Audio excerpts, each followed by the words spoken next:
Limit Hold'em may not be as popular as playing No Limit Hold'em, but when starting in poker, whether online or off, playing a limit betting structure will likely be a better training ground for you.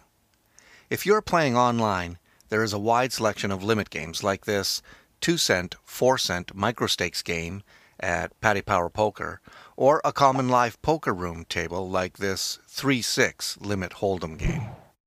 But whether it's online or off, the advantages of learning poker while playing Limit Hold'em are based on the controlled betting structures of the game, and this will result in less pressure on you and mostly easier decisions with your money.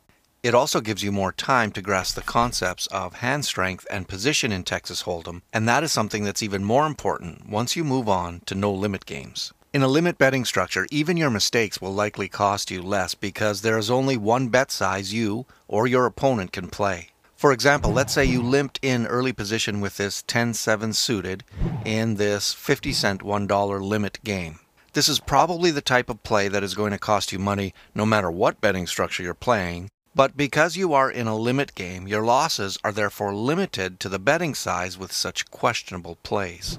At the river, there is only two of you left, and because you hit your flush, you decide to bet out. However, your opponent has re-raised you the maximum amount, $1, or the big bet for the game. Obviously, he wants a call here, and really you must call with your flush, even though there's now a good chance he has a higher flush. But let's say this was a no-limit game, and he shoved his stack all in here.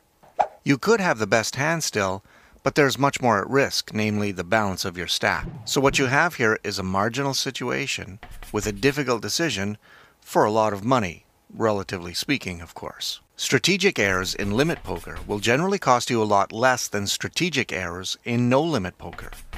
Let's face it, it's much easier to call a buck in that last hand than it is to call your remaining $16. Now, you may have well committed several errors in this hand having to do with position and hand strength, and that's not unusual for new players, but at least with limit poker, you can stick around for a few more hands while analyzing your past plays. You'll also be less susceptible to tilting and making additional judgment errors. There is also capped betting in most limit games, which limits the amount of raises in each betting round to normally 3 or 4 raises. So, for example, in this hand, you could re-raise yet again, and then so could your opponent. If you lose the hand, you still have something left, but that would be unlikely in a no-limit game if you just didn't believe this opponent had you beat.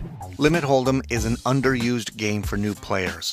Most people just want to jump right in and often put too much at risk at the no-limit tables without sufficient experience. It is true that the game is easy to learn, but that's just not enough to make you a winner. If you want to learn more about Limit Hold'em strategies, you can always visit the Poker School at paddypowerpoker.com for more tips and help in getting started. We'll see you there.